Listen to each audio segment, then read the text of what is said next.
It's noon here in beautiful Ventnor, New Jersey, and this is news that you can use from CarEdge with your hosts, Zach and Ray, for Tuesday, March 21st. How are you today, handsome? Doing great, Pops. Happy Tuesday to you. All right, here's the deal. Yeah. We're going to jump in. CPO. Yeah. What does CPO stand for, Dad?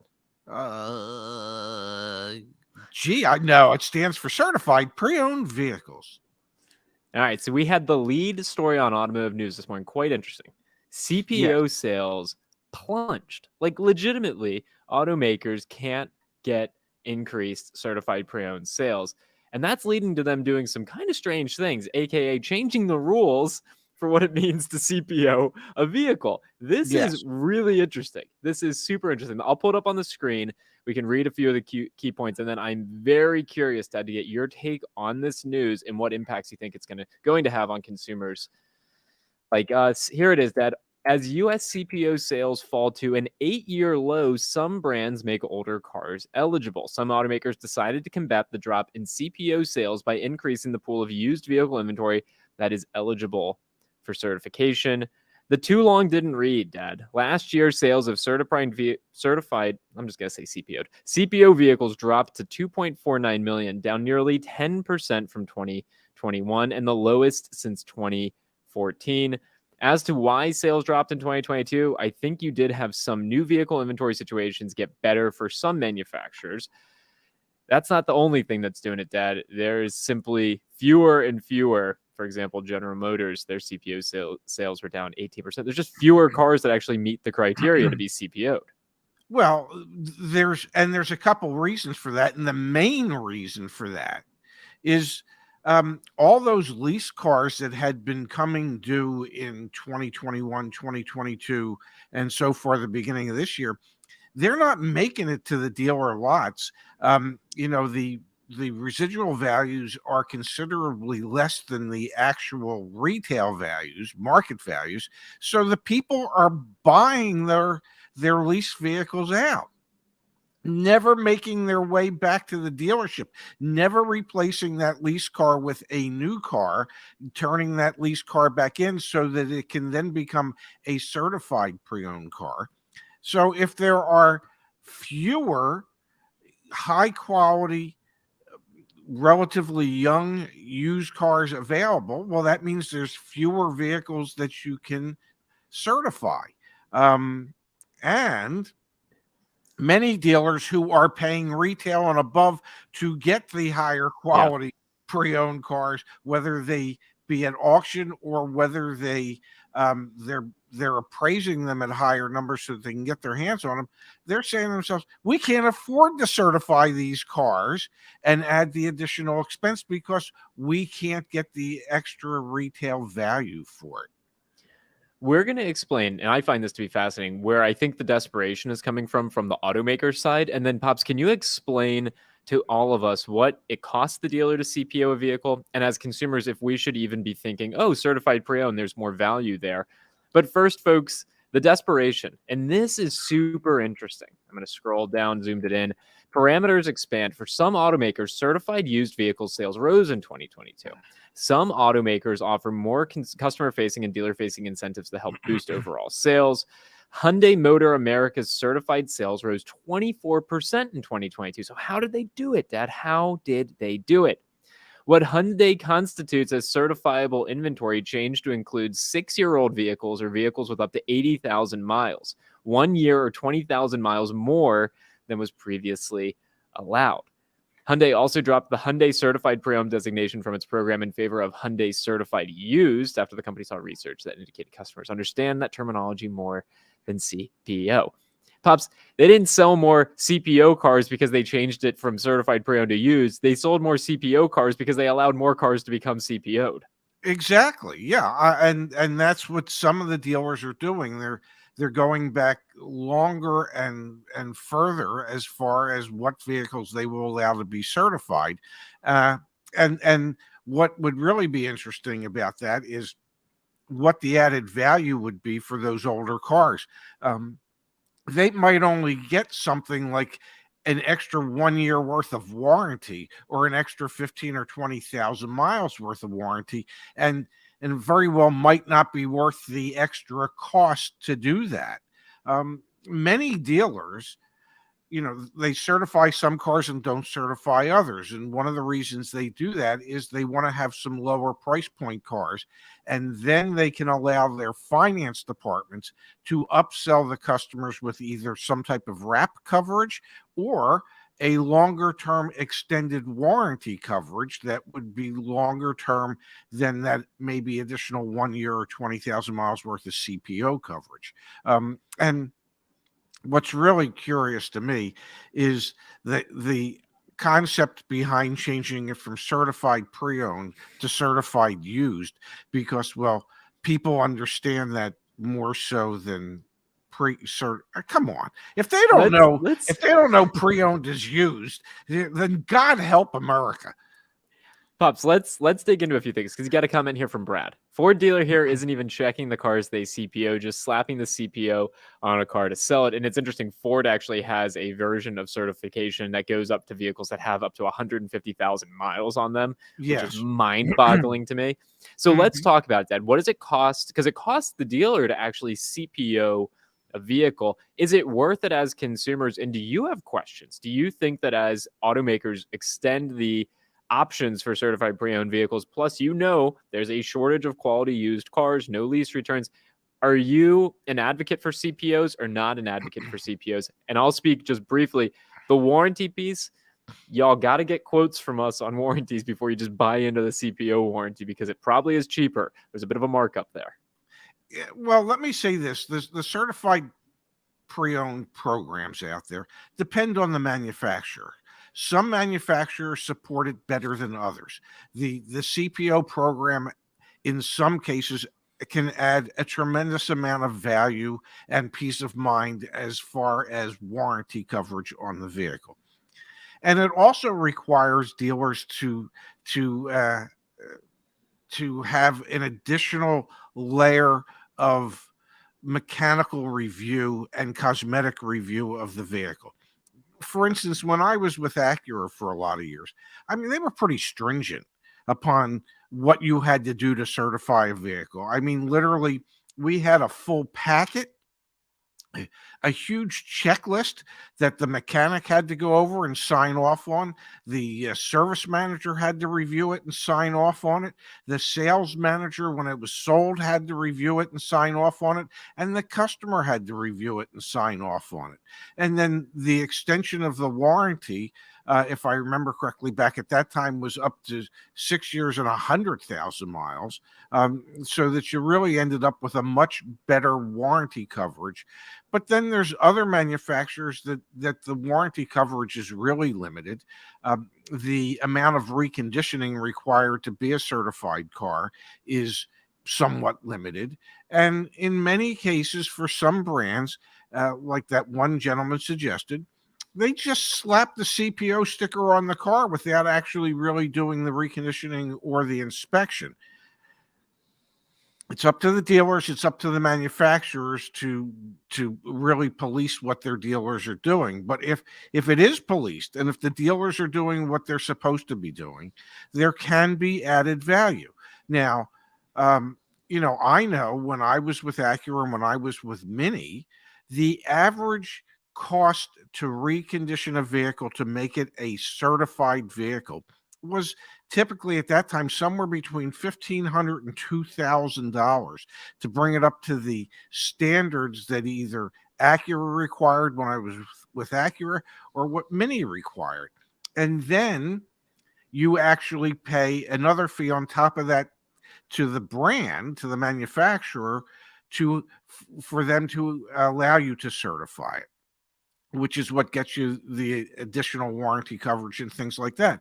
So the total cost could have been somewhere around $2,500. Take a car that you don't certify, it could be $2,500 less.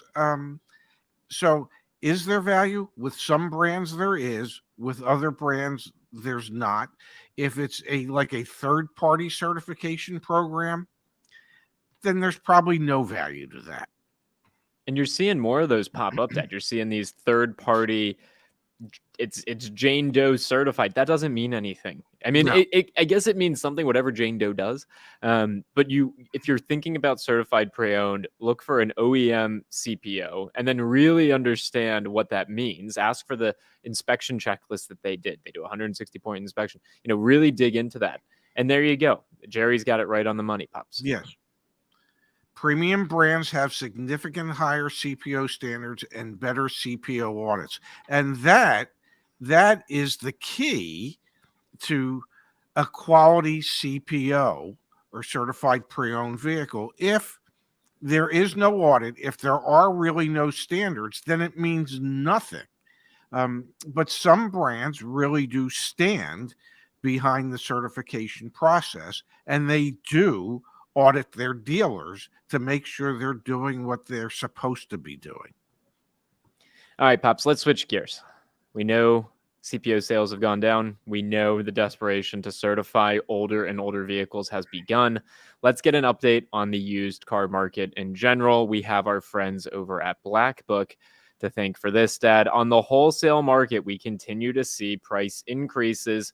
Car segment up nearly 2/3 of a point. The truck segment up nearly 0.5%. The market overall up 0.5%. We are seeing significant wholesale price increases at the auction. And Pops, let me put you on the spot, and let's put everyone on the chat. What do we think the sales rate was at the auction? How many cars that actually made it to the auction actually sold last week? What do you think, Pops? It's been going up recently. 54, 55%. I'm going to guess 53. I haven't looked yet. I'll try not to make you motion sick. Give me a second. Oh, don't worry. I have my eyes closed. 53%. Okay. So we are seeing wholesale prices go up at the same exact time that we're still seeing half of the cars that go to the dealer auctions actually selling. No wonder we're having a conversation about older and older cars getting CPO'd. There just aren't enough good cars. But what you have to realize is that even though only 53% of them are selling, that's 5% more than what it was just a few weeks ago. We were below 50% sales rate at the auctions just a few weeks ago. So we're back up over 50%. There's been a slight increase in the number of cars, which means two things. It means dealers that wouldn't lower their floors and accept lower prices for their vehicles are now getting those prices if they're decent cars, because dealers are desperate for those cars and they're willing to pay for it. Or it just means that there's more cars available that dealers find acceptable. So it still indicates with the rising wholesale values that there is still a shortage of quality pre-owned cars, and that's going to continue, in my estimation, for quite some time, simply because of all those new cars that were scheduled to have been produced in 2021, 2022, probably late 2020, that were not produced. And so this could drag on for years and years, where we will continue to have these shortages.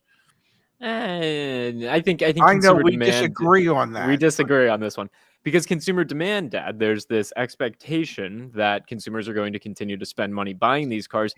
Really interesting data I'm about to pull up on the screen. I didn't share it with you, but here from Manheim, Cox Automotive tax refunds, the average return down from 2022. What you're looking at here, Dad, blue line, this represents a 2019 tax refund. Orange is 2022. And gray is going to be 2023. The cumulative tax refund is down significantly, $1,000 on average from where it had been for most folks. So if this dealership is going to the auction and paying a bunch of money for overpriced used cars, taking them back and thinking, okay, it's tax season, people are going to have their tax refunds, are going to buy a brand spanking new car, and oh great, I can get them into a 14% APR loan. I think more and more people are going to say, I'm good. I'm going to hold on to them. I'm good. Well, I think we have seen the market, both for new and used cars, declining for quite some time. On the new car side, it's been proven out that even though sales are up, they're up because fleet sales are up, retail sales are not. On the used car side, used car sales are down. But then again, so is the used car inventory level down. And yes, there are more and more people who have decided, with prices being as high as they are, with interest rates being as high as they are, and loan terms being as long as they are, that they feel better taking themselves out of the market altogether. But at a certain point, those older cars that people are continuing to drive and repair are going to, at a certain point, reach the point where it makes no sense to continue to throw good money after bad on those vehicles. And some of these people are going to have to get back in the market. But having said that, it could be a while before we see that happen. It's an affordability crisis, both in new and used cars, and we've been talking about it for months and months. And my suspicion is that we'll be talking about it for years and years. Yeah, I think you're probably onto something there. I do think the affordability crisis drags on. We had a comment come through, Dad, from Leslie saying 14%, that's bad credit score. No, No. that is the average APR on a used car loan from the latest data we have in March from Cox Automotive. That's not bad credit score. That's average. That's Yes. scary. So average takes into account, the top tiers, which are going to get a lower rate, all the way through subprime, and you average all that together, and the average used car interest rate is 14%. Now, that's not to say that if you're an 820 FICO score, that your used car loan is going to be 14%. It probably will not be. Those who have 14% interest rates have probably somewhat lower credit scores. But on the whole, whether you have good credit or bad credit, the cost of attaining credit has gone up. Doesn't matter if you're an 820 or a 620. Interest rates have gone up, and the Fed has indicated that their desire is to continue pushing interest rates even higher. So vehicles become even less affordable for those even with good credit. 100%. I want to turn our attention to one other thing and then to the chat. We had a very thoughtful super sticker come in that I'm going to pull up in just a second. Dad, Cox Automotive and Manheim actually have the only data I've been able to find on repos. Yes. So we actually do see repo rates continuing to go up from their intra-pandemic declines. But you can see repo rates, even though delinquency rates are at pre-pandemic highs, repo rates are just they're lagging behind. There's likely an incentive from the bank to not repossess the thing and instead try and work with their customers to pay off as much as possible. I would think so, because they know in many, many, many cases they financed way more than they should have.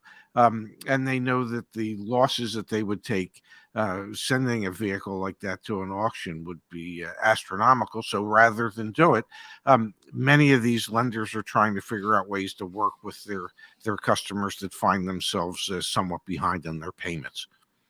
We had really thoughtful contributions come in from All Truck Fleet Box Body Repair, and those are some good dance moves. Hopefully, when we do our automotive roundtable tomorrow night, we see even more dance moves from you, Pops. And Rod with a thoughtful contribution as well. Rod, we appreciate that. Hey, so let's talk about this briefly, Dad. We did it yesterday. We did a live example.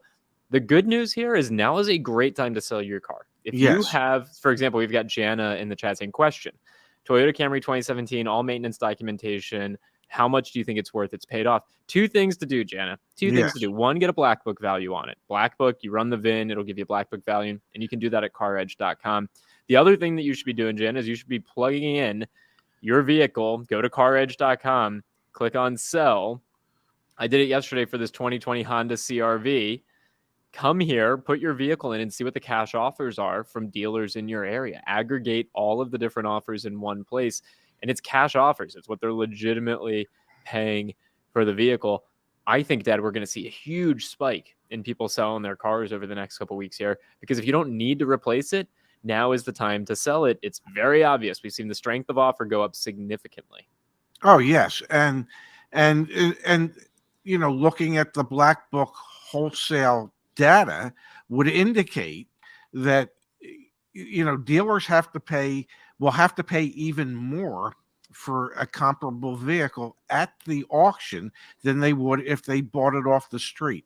And it's cheaper for a dealer to buy it off the street because there's no buy fees at the auction, there's no transportation fees to get it back from the auction. You're handling all the transportation for them because you're driving your vehicle directly to them. So even if they're going to pay you what they would have to pay at the auction, it's still cheaper for them to do that than to actually buy the car at the sale. And many of your larger dealer groups obviously are putting together much stronger programs and marketing programs to encourage consumers when they want to sell a vehicle to sell it directly to them. Dad, look at this from P. Nelke. Yes. Necky, excuse me. Just used your CarEdge used car service to set up the sale of my 2017 Mini Cooper S. In just the last 3 months, its increased car value has gone up $2,400. Folks, I encourage every single one of you to just put your info into that form and do it again a week from now. And we've got a whole team behind the scenes that'll actually update you on values as they change, help you sell the dang thing. Please, it is not all bad news. If you have a car to sell, $2,400 is non-trivial, Dad. That's a lot of money. That's $800 a month. Maybe I should see what kind of offers I can get for my clubman. Honestly, this is kind of like when we were at the beginning of the pandemic and prices were going crazy. I don't think this sustains itself for that long. We didn't even get into it today, but retail values are not increasing in the same way that wholesale values are, which really makes me question what's happening. But I'm telling y'all, it is a free resource. You should use it. Well, and the other reality is that banks are tightening their lending guidelines when it comes to new and pre-owned cars, especially after some of the recent bank failures that we've had in this country, so that they're dialing back what they're willing to finance and who they're willing to finance. So if it's getting harder to get the loan, and if it's getting harder to get a loan that's out of whack, and what I mean by out of whack is, in the past, banks, in the recent last 18 months or so, banks were financing as much as 150% of the wholesale value of a vehicle, including tax and tags. Well, the old guidelines were if you had really, really, really good credit, maybe they'd go up to 130 to 140%. And they went well past that. And my suspicion is that banks are getting back to the area of, if you have really good credit, we might entertain 120%, but nothing more than that. So even if you have really good credit, it's going to be harder to finance that excess amount of money, which is going to require customers to come up with more cash down that they just may not have. So there's any number of things that could negatively impact what's going on. But right now, dealers are paying all the money in the world for used cars. Apparently, customers are paying all the money in the world to buy them at a retail level. And banks... It's not going to last though, Dad. It's not going to, I'm telling you, things are going to become, I think the market's going to do a 180. Things are going to become more negotiable, and we'll have a pulse on it when that happens. But I just don't see how it can sustain itself in the way that you're describing. Well, and I've been saying that for 3 years, and then for the last 3 years, I don't know, somehow it's been sustaining itself. So that's the part that confuses me the most. And I said it to you last week. I mean, you look at the historical data and you go, okay, this can't continue. But these are not normal times. So maybe they can continue. I don't know. Should they continue? Absolutely not. Because if this continues, ultimately everybody gets priced out of the market. I mean, everybody. So yes, I agree with you. This shouldn't be sustainable. But like I said, I've been saying that for 3 years. And for the last 3 years, the damn thing's been sustainable. Pops, we had a comment and a super chat come in from Michael. Thank you, Michael. Thank you, Michael. Waldorf Ford just got 15 Broncos in stock, supposedly from Chip Mountain. Each has a $5,000 markup. Shake my head. I thought the markup was due to a shortage. No, the markup is due to greed. Yes. And I think that all those markups are obviously negotiable. We know Ford has an oversupply of inventory. We're seeing significant negotiability at Ford for some of their 2022 F-150s and things like that.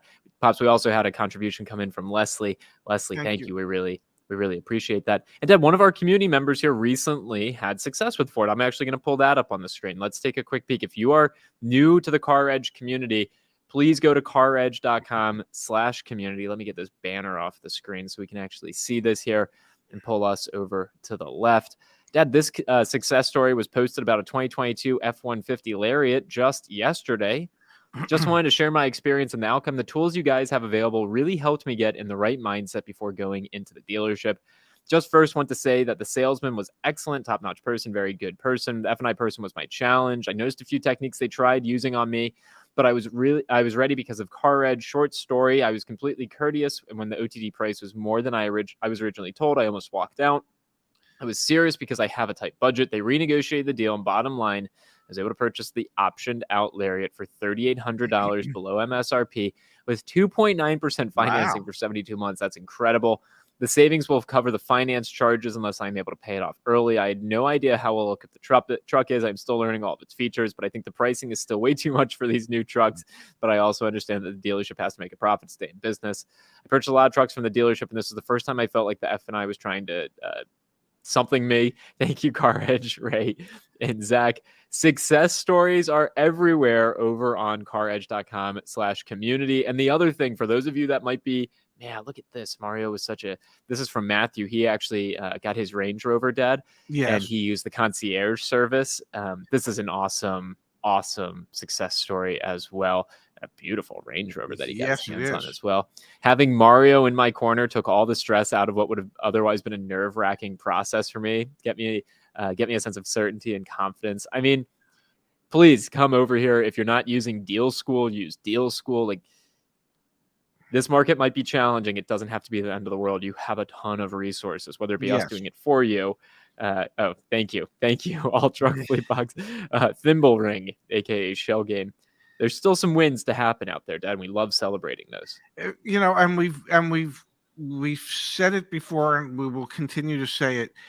You have to work at it, but if you're willing to put in that effort and energy, there's a reward to be had. You just have to be willing to do it. And if you're not, then go pay. Let us do it. Yeah, let us do it, or just go pay too much.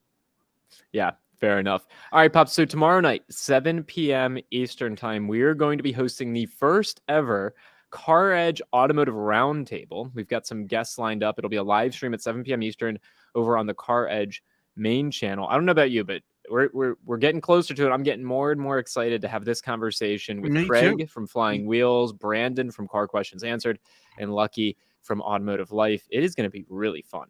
It will, and I think it will be equally as enlightening for our audience as it will be for each of the participants.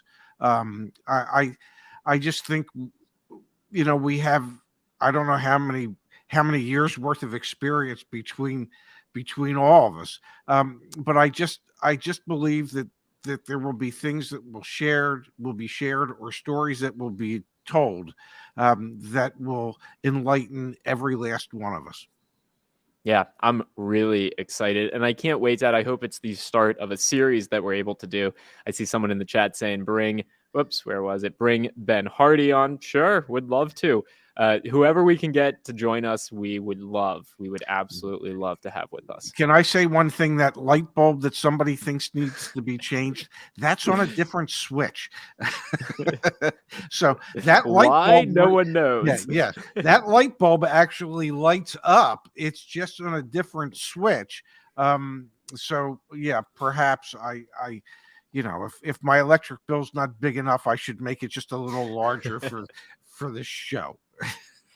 Pops, you're going live again in 15 minutes over on CarEdge Electric, correct? Yes, that is correct. Yes. Don't ask me what the hell we're talking about, but I think it has to do with range and I'm not talking about range of motion. I'm talking about the range that you can drive some of these electric vehicles, and how battery chemistry is is the buzzword for EVs today. Ah, interesting. I'm starting to understand why you wore a collared shirt today. Going to be all smart on the next show. Well, I need to look the part, even though I can't play the part of an intelligent If person. only someone sent you a summary. They did. I actually haven't pulled up. I could share it with everybody, but I shouldn't. Yes. Hey, so search on the YouTube search bar, CarEdge Electric. We are running a St. Patrick's Day promotion through the end of the month. So if we can help you out buying a car, selling a car, insurance, warranties, finance, if you're interested in any of those things, please go to caredge.com. Tune in tomorrow. We'll have another show here on the Ray and Zach channel at 9 a.m. Pacific, 12 p.m. Eastern, and tune into the CarEdge channel tomorrow night at 7 p.m. Eastern for our first ever automotive roundtable. Pops, have a wonderful Tuesday. I look forward to talking to you later on, and thank you for everything as always. Well, thank you, and yes, I'm pretty sure you have a meeting scheduled for later today. So, yeah, I'll be there, buddy. Yeah, it's actually a couple guys on the team. It's their birthday, so we're going to be playing some games and celebrating their birthdays. I'm really excited about that. What time is that meeting? 1:30. So please make sure you show up because we need you for game time. Oh my God! Well, I might have a sandwich in hand when I do that meeting, because I haven't had my lunch yet, and I have to do another show. He's busy. Please don't unionize. No, I wouldn't dream of it. I might ask for a raise, but I won't unionize. I love you, Dad. Thank you, everyone, for being here. See everybody. Thanks for being here. See you back here tomorrow. Hope everybody has a great day. Come see me at the CarEdge Unplugged, or whatever the hell we are, in a few minutes. Dude, you need better internet. All right, see you guys. Okay.